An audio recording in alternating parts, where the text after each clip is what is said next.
escapes.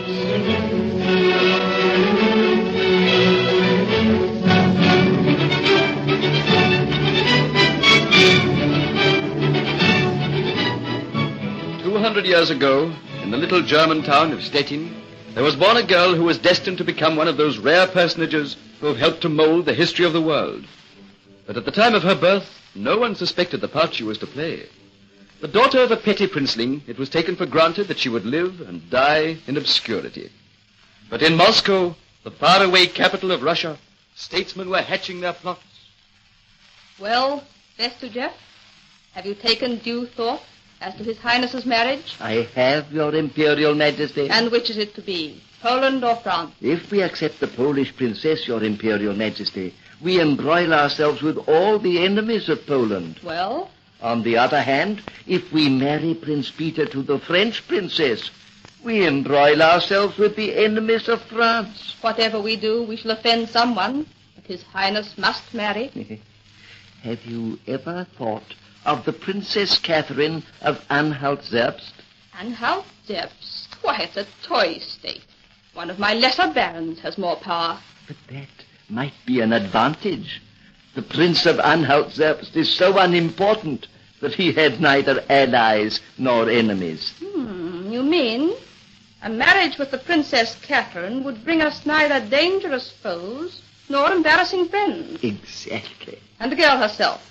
I will not have Peter marry her unless she is suitable. They say she is pretty and well-formed. And she is how old? 16. Then she is young enough to be easily molded.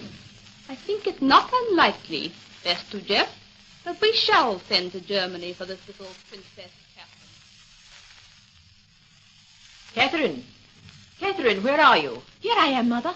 We leave for Russia next week. Russia? Yes, my child. You're to marry Prince Peter. That is, you're to marry him if the Tsarina Elizabeth approves of you. But I have never even seen him, Mother. He's the most eligible prince in Europe. If you play your cards aright, one day you'll be Tsarina of all of us. Their Highnesses, the Princess Jeanne of Anhalt-Zerbst and the Princess Catherine. Approach, Your Highness. Your Imperial Majesty is very gracious. Come closer, Catherine, my dear. Yes, Your Imperial Majesty. And you, Peter. Yes, Mother. I have some good news for the pair of you. I have decided to approve a marriage between you.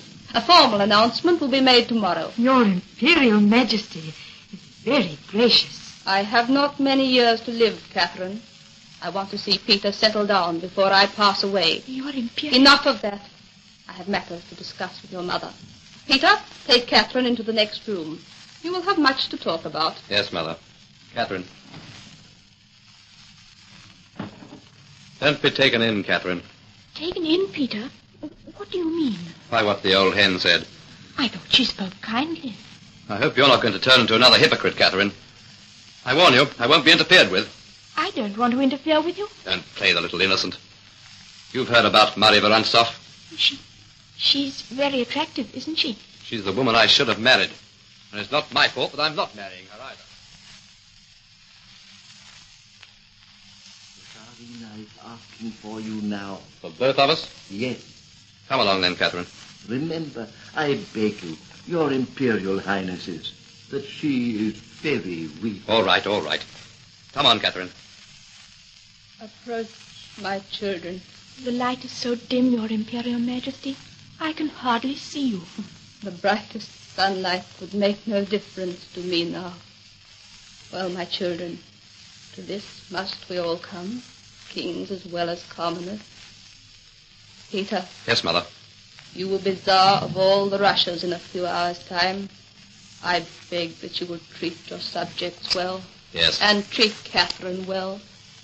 She's been a good wife to you for 4 years now. She has borne you an heir to the throne. Remember that she is alone in a strange land now that her mother has gone home. Yes, Mother. Now, leave me alone with Catherine. Yes, Mother. Come closer, Catherine. I cannot talk very loudly now. Yes, Your Imperial Majesty. You're young, but I think that you are clever. You have many perils to face. There is a dreadful taint in the blood of my family. You mean... I will not try to disguise it any longer. Peter is insane. I have thought so at times. While you can keep control over him, you are safe, you and your child. But if anyone else... Marie Vorontsov. We mention no names. But remember, there are many women in Russia who would be only too willing to share Peter's throne.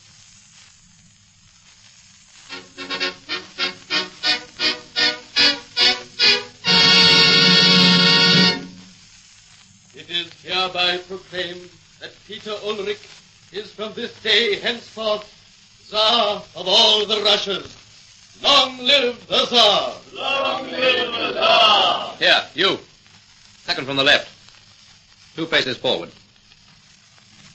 Well, why don't you speak? What have you got to say for yourself? Your Imperial Majesty. You didn't cheer as loudly as the rest. You're a traitor! Jump through that window. You'll be killed, Peter. Jump through that window, I tell you, or I'll have you knouted to death. Ah, that's a good fellow. Oh, he's saved. He landed on a wagon load of hay. So he did. Olaf, whatever your name is, you're forgiven. Go get yourself a drink, and then report for duty again. As your Imperial Majesty commands. The rest of you, dismiss. Master Jeff, you come with me. Yes, your Imperial Majesty. And you too, Maria Vorontsov. We have a good deal to discuss. What's the most extraordinary decree you can think of, Master Jeff? The most extraordinary decree, your Imperial Majesty? Yes. Set your brains to work. You too, Mary. You want us to think of an extraordinary decree, Peter? It's taken you all this time to grasp that? But what sort of decree? Something like a decree that all barons with ginger beards must go to Siberia. But, Peter, why should all barons with ginger beards be sent to Siberia? It needn't be that. I don't care what it is, so long as it gives people something to talk about. You want us to think of a decree that will make people think. That's right. They all think I'm mad, don't they? And what I want to do is to make them think I'm mad and harmless as well. I may be mad, Mary, but I'm not harmless. I think I'm beginning to understand, Master Jeff. You see, Master Jeff, she knows how my mind works. You want to become Tsarina and sit on the throne beside me, don't you, Mary? How can I do that while you have a wife? That's it.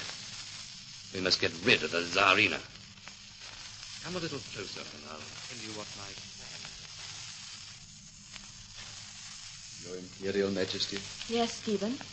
Captain Gregory Orloff craves audience. Captain Gregory Orloff. He is the young officer who was commanded by the Tsar to jump out of the window. Oh, yes. Show him in, Stephen. Captain Gregory Orloff. I am glad to see you are safe, Captain Orloff. Your Majesty is very gracious. You need not kneel, Captain. I will not rise until you say that I may dedicate my life to your service. You are very kind, Captain. But is there any need for such a sacrifice? Yes. Can I talk? Stephen has my complete confidence. Your Majesty, the Tsar is plotting to divorce you and send you to Siberia. In order to marry Marie Vorontsov. Yes. How do you know this? I was passing through the hall behind the throne room when the Tsar, Marie Vorontsov, and Bestojev came in. Thinking it advisable that His Imperial Majesty should not see me so soon after ordering me to jump out of the window, I hid behind a curtain. They stopped near me and began to talk. How do I know this is true? You can find that out by setting spies among the officers of the Preobrazhensky regiment. Peter has made arrangements with them to arrest you. When? In a week from now. And my son, the Grand Duke Paul? At present, the Tsar will hear nothing against him. But if Marie Vorontsov becomes Tsarina... His life won't be worth much then. Your Imperial Majesty, apart from danger to yourself and the Grand Duke, you owe it to Russia to depose the Tsar and reign in his stead. He's quite insane. You are very earnest, Captain. I... Yes? Your Imperial Majesty can command me in all things except one. And that is... No orders can ever stop me from loving you. This is no time to talk of love, Gregory. There are 3 regiments on guard beside the Preobrazhensky. If your Majesty will lead them, they will follow you to the death. Good. It is your part, Orloff, to put them in the right frame of mind. 5 days from now, I shall appear at the barracks of the Grenadier Guards wearing their uniform. If they will follow me, I shall lead them to victory or to death. Soldiers of the Guards, I have come before you today wearing your uniform because it is on you that the future of Russia depends. I put myself in your hands. If you follow me to victory, I promise you that I shall rule you justly. And that you as my first supporters, will be well rewarded. One regiment, the Preobrazhensky, has sided with the Tsar. We'll fix them, little mother. Just leave them to us. Our enemies have got wind of our plans. The Preobrazhensky regiment is marching to attack us now. Men, are you with the Tsarina? Then follow me. Follow me to victory or to death. There they are, Catherine. Coming round the corner. Soldiers, you see the Preobrazhensky regiment before you. We'll slit their throats for them. But they're your comrades. We don't want to fight them if we can help it. Company, halt! Prepare to receive enemy. Front rank, kneel. They're going to fire, Catherine. Won't you order? I will avoid bloodshed if possible. We're not going out in front of our ranks alone. I must. Men of the Preobrazhensky regiment, if you wish to shoot your empress, here she is. If you wish to support a lunatic on the throne of Russia... No, we don't want that. Men of the Preobrazhensky, fire on the rebels. Here I am. Fire. If you want to do away with the only person at court who loves the people and who will rule them well, who has borne an heir to the throne... We don't want that, do we, men?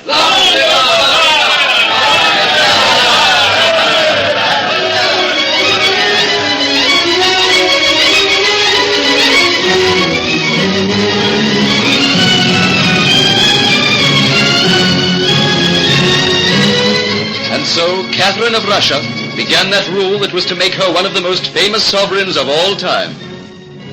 She did keep her promise. Her administration of the country was enlightened and just. She even went so far as to forgive the enemies who had plotted her destruction.